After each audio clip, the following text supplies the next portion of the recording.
Call this meeting to order, and let me thank Ranking Member Lindsey Graham and the other members of the committee for being with us in person or on video.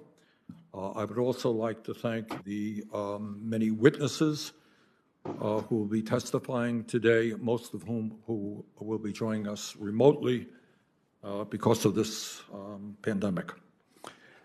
I want to call this hearing to order in order to discuss a very simple, yet I believe profound question. And that question is this: why should the taxpayers of our country, many of whom are struggling economically as a result of the pandemic, be subsidizing the starvation wages being paid at some of the largest and most profitable corporations in America?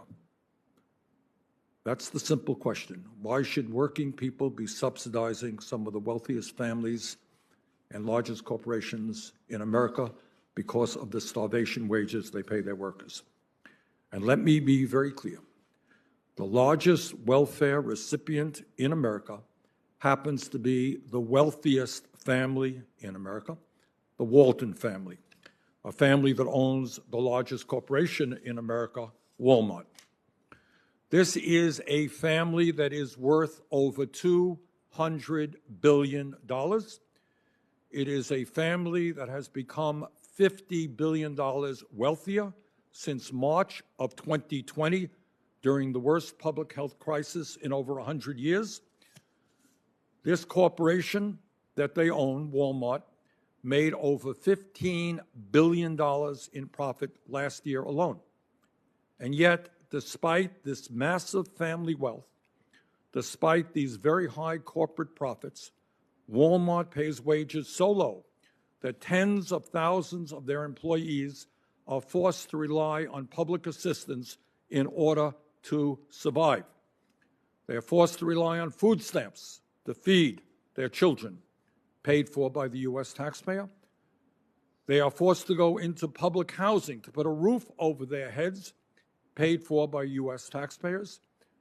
And they are forced to go on Medicaid to get the health care they need, all of which is paid by U.S. taxpayers.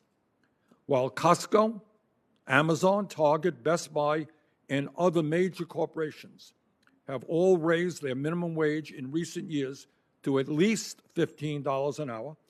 And in a few minutes, we're going to hear from the CEO of Costco.